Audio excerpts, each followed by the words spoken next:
चाहिँ हामी जाँदैछौँ पोखरा।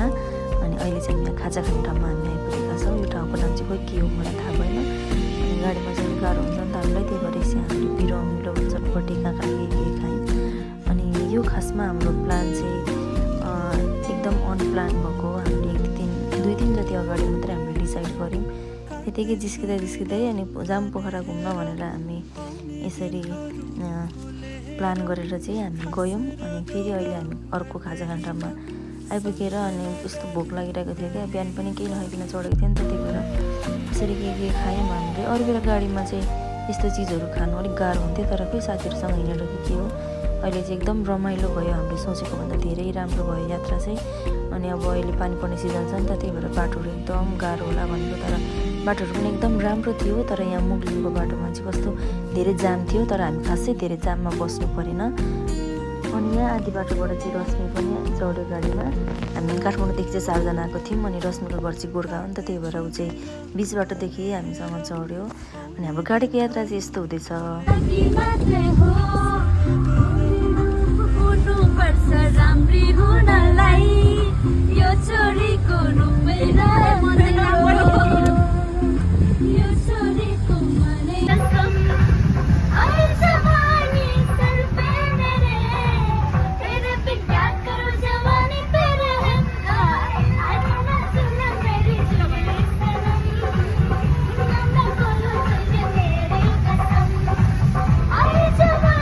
अनि हामीले चाहिँ सोचेको पनि थिएनौँ हाम्रो गाडीको यात्रा चाहिँ यति रमाइलो हुन्छ भनेर। अनि हामीलाई चाहिँ एकदम गाह्रो हुन्छ होला भनेर। अरू बेलाको प्रायः गाडीमा चाहिँ अलिक गाह्रै हुन्छ नि त लामो यात्रामा। अनि जति पनि हामी यहाँ 6-7 घन्टा जति हामीलाई लाग्यो होला। अनि त्यो फुल टाइम नै हामी चाहिँ यति इन्जोय गर्दै नाच्दै गाउँदै हामी गयौँ है। अनि रमाइलो भयो जस हाम्रो ट्राभल चाहिँ। अनि यति बेला चाहिँ हामी पुगिसकेको छौँ पोखरा। अनि मेरो चाहिँ फर्स्ट टाइम हो पोखरा चाहिँ। अनि मेरो अनि पूजा किरणको पनि फर्स्ट टाइम हो, त्यही भएर हामी एकदम धेरै एक्साइटेड छौँ। Wow! Finally at Pokhara. So excited to be here. Dan Chinike.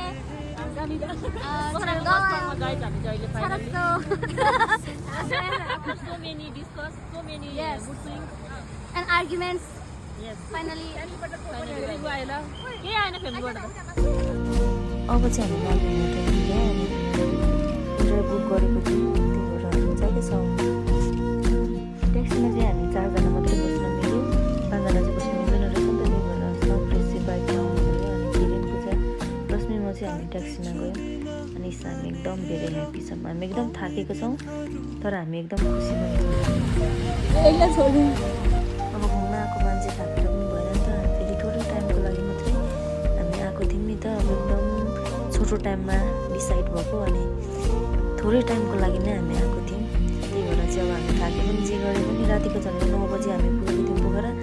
अब राति पुगे पनि अब हामी होटलतिर गएर त्यहाँनिर रुमसुम मजाले हेरेर चाहिँ अब फेरि हामी बाहिर निस्किनु पर्ने हुन्छ। अनि हामीले यसो रुमहरू पनि चेक गऱ्यौँ। अनि राम्रो लाग्यो, बस्ने ठाउँहरू रुमहरू पनि राम्रो लाग्यो। त्यही भएर हामीले ब्याग स्याग राखेर अनि एकछिन फ्रेस भएर हामी चाहिँ अब बाहिर निस्किनु पर्ने हुन्छ नाइट भ्यू हेर्नुको लागि लेक साइडतिर। किनभने अब हामी आज गएनौँ भने भोलि नै हामी काठमाडौँ फर्किनु पर्ने हुन्छ। अनि त्यही भएर चाहिँ अब एकछिन हेरौँ न भनेर हामी चाहिँ गयौँ। यस्तो रहेछ यहाँको भ्यू चाहिँ, अनि एकदम राम्रो लाग्यो मलाई चाहिँ। राति खासै लेक साइडतिर त खासै केही देखिँदैन, त्यही पनि यस्तो रमाइलो छ। अनि हामी चाहिँ पानी पर्दै थियो, त्यही पनि छाता ओढी भए पनि हामी चाहिँ यसरी हिँड्दैछौँ खुसी हुँदै। हामी चाहिँ अब यहाँनिर चाहिँ यस्तो खानेकुराहरू पनि खाँदै बस्दैछौँ। जाडो पनि थियो क्या हामी यहाँनिर। अनि त्यही भएर एकछिन माथितिर हामी बस्यौँ, त्यस पछाडि हामी यहाँनिर लाग्यौँ। खाजा खानु बसेको तर बन्द भइसकेको थियो क्या। अनि हामी त्यहाँबाट फेरि पनि फर्क्यौँ। अनि त्यस पछाडि चाहिँ हामी केही सामानहरू किन्नको लागि गयौँ। हामी गाडीदेखि नै खाएको खाइदियौँ। अनि अलिकति केही खानेकुराहरू रुममै लगेर खाऊँ न त भनेर हामीले चाहिँ केही खानेकुराहरू खायौँ। अनि रुमतिर हामी आयौँ गाइस, यति बेला चाहिँ 11 बजिसकेको छ रातिको। अनि अब भोलि चाहिँ हामी कहाँ घुम्छौँ के गर्छौँ भनेर चाहिँ म नेक्स्ट भिडियोमा ल्याउनेछु। अनि यति बेला चाहिँ हामी रेस्ट गर्छौँ। Bye bye guys, thank you for watching. Tomorrow.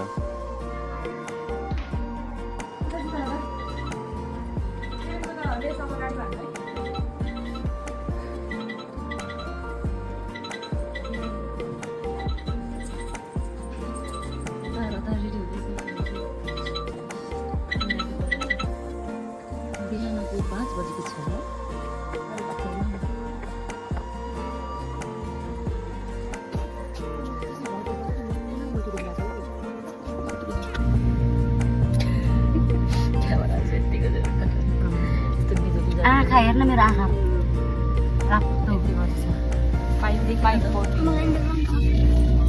Hello guys म पनि कस्तो तपाईँलाई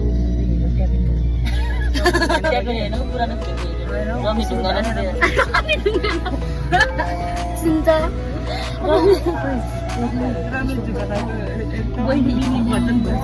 मिनी भर्जन नै भयो क्या पैसा थप्थ्यो भने जाउँ दाइ भन्नु त्यत्रो पर्खिएको हुन्छ अहिले भनेको राख्नुपर्छ पोखरामा बाँच्नु गाह्रो रहेछ अब एक दिन बाँच्ने आयो जस्तो के हो यस्तो भएर होइन यस्तो रहेछ कि साधन भयो भने चाहिँ एकदम सजिलो अनि अर्को चाहिँ जसलाई स्कुटरहरू कुदाउन आउँछ नि भाडामा पाउँछ कि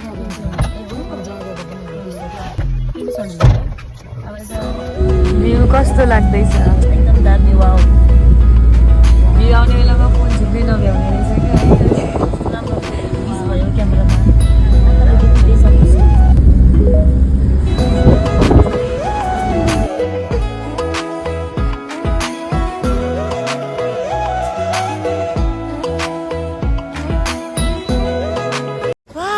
हामी आइपुग्यो यहाँ कस्तो राम्रो आइपुग्यो यहाँ मलाई त कस्तो हामी यहाँ कहाँ आइपुग्यो रे यो चाहिँ सारङकोट अहिले अब माथि जाँदैछौँ हामी यहाँबाट हिँड्नुपर्छ यो गीत चाहिँ नगानु हो नेक्स्ट गीत त्यति झर्न अल्छी लाग्यो कि त्यहाँ आउँदाखेरि गीत होला भन्ने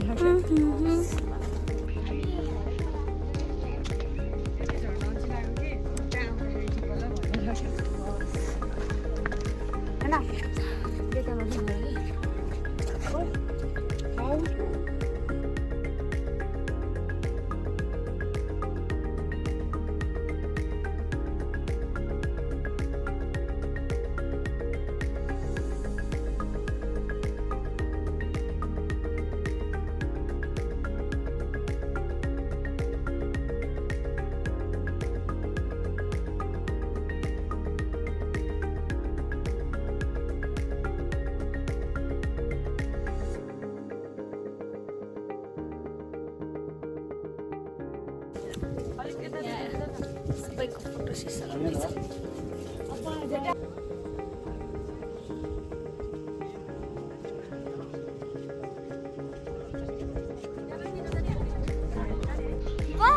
Hello guys! Look at the view.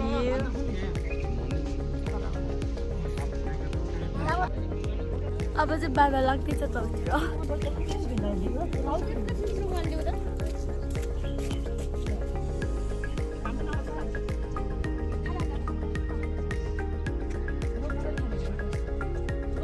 अब हामी चाहिँ यहाँ छोडेर भन्ज्याङ जानु आँटेको गाइस तर सम्प्रेसलाई चाहिँ यहाँ छोडेर जानु मन लागेन अरे सारङको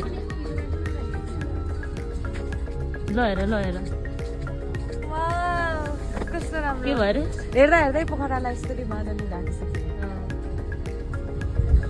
अब हामी जान्छौँ भन्ज्याङ गाइस सारङको डाँडाबाट मेरो नि बनाइदेऊ न हिँडेको कसरी अरे गर्नु घरकै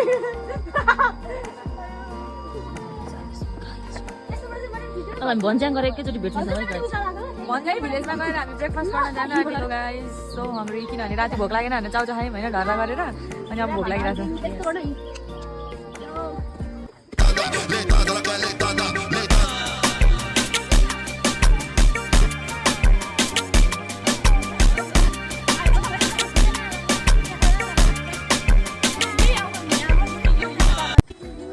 भन्ज्याङ भिलेज चाहिँ यस्तो रहेछ गाइस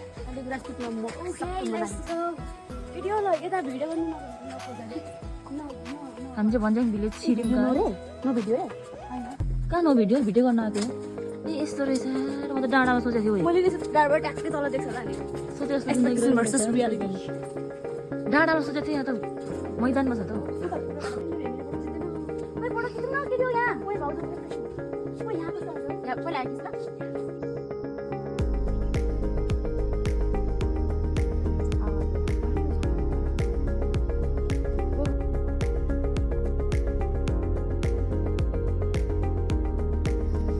हामी चाहिँ अहिले भन्ज्याङमा छौँ यति चाहिँ डिस्नील्यान्ड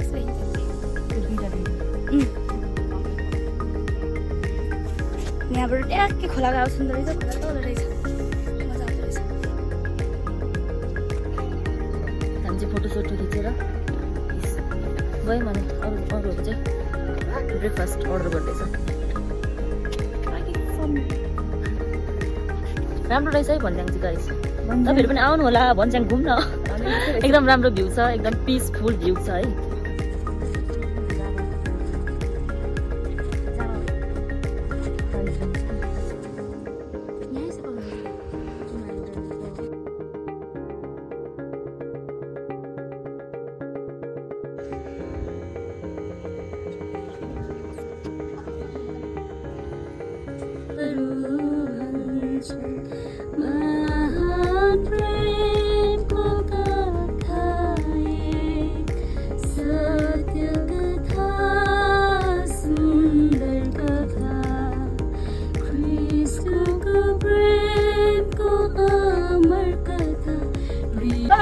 ल हामी चाहिँ भन्ज्याङ भिलेजदेखि निस्क्यौँ now we are going back to our hotel अनि अलिकति फ्रेस भएर फोन चार्जमा हालेर we are planning to roam around यत्तिकै लेक साइडतिर अनि त्यस पछाडि हामी जान्छौँ लन्च गर्नलाई अनि एउटा ठाउँ हामीले हेरेको थियौँ एउटा नेपाली खाना चाहिँ त्यस्तो पर्ने त्यहाँ लेक साइडको त्यो साइडतिर अनि त्यस पछाडि हामी त्यहाँदेखि we are going back to Kathmandu आज चाहिँ सो यसरी आवरमा हेर्ने हो भने चाहिँ 18 आवर्स हामी काठमाडौँ पोखरामा रहने भयौँ and 15 hours of travel so all together 33 आवर्सको हाम्रो विकेन्डको plan and yeah it was very good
Sailung भन्न आँटेको छौँ फेरि भन्ज्याङ र हामी साराकोट बिहानै गएर अघि हामी 10 बजे रुम आइपुगेको थियौँ अनि त्यस पछाडि फ्रेस भएर अहिले हामी 2 घन्टा फ्रेस भइसक्यौँ यहाँ 2 घन्टामा हामी सबैजना आएर यताउति गरेर अब हामी जाँदैछौँ अब हामीसँग 2 घन्टा बाँकी छ अनि हामी चाहिँ लेक साइड एकचोटि कायाकिङहरू यताउति गरेर चाहिँ हामी खाना खाएर फर्किन्छौँ अनि हामी जान्छौँ walking in the street of Pokhara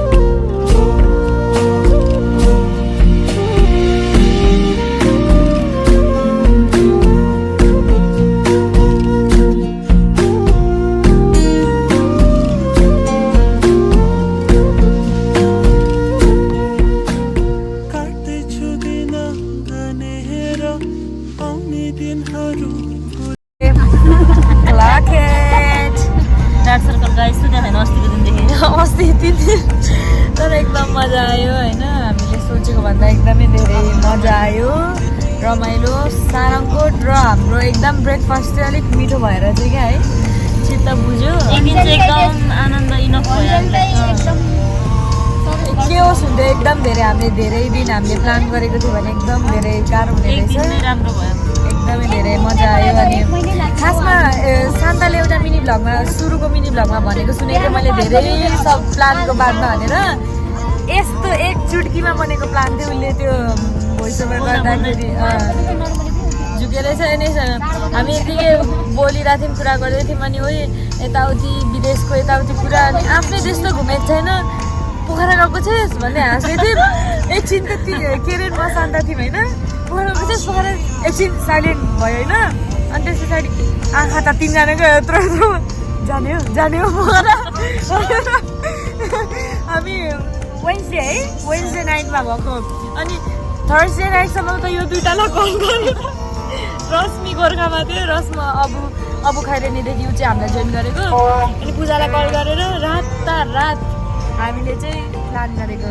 अनि इट वाज वर्थ इट तर काहीँले डरेर नि अघिको भिडियो छ यस्तो सेन्डी भइरहेको थियो मतलब भिडियो गरेको किन घडी लगाएको ठाउँमा मात्रै सेतो अनि कालो भएको छ होइन तर केही छैन मेमोरी छ नि त होइन अनि सबैभन्दा केरेनले चाहिँ आफ्नो त्यो डरलाई चाहिँ कम गर्यो पानीको डरलाई होइन ओभरकम गर्यो अनि मजा आयो अब हामी त्यहाँ पोखराको पृथ्वी चोकदेखि चाहिँ दुईजना चाहिँ फेरि गोर्खा जान्छ के अरे झगडा दिएको त्यही भएर हामी 2-3 दिनको प्लान नगरेको के होस् हुन्छ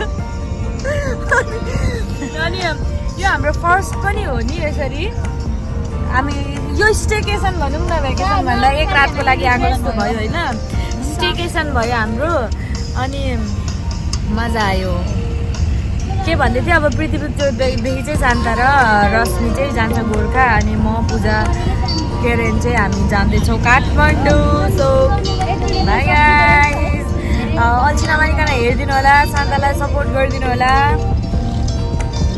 खाली मान्छे झन् खाली भएको छु अन्त बट हु केयर्स हेलो हामी चाहिँ खाना खाने ठाउँमा खाजा खाने ठाउँमा रोकेछ कति भयो टाइम 7:30 भएको छ अनि रोकेको छ हालत खराब 10 बजे पुग्छ भन्छ 10:30-11 बजे पुग्छ होला भोलि बिहानै काममा जानु पर्यो जाऊ गोडा भएर हिँडिरहेको छ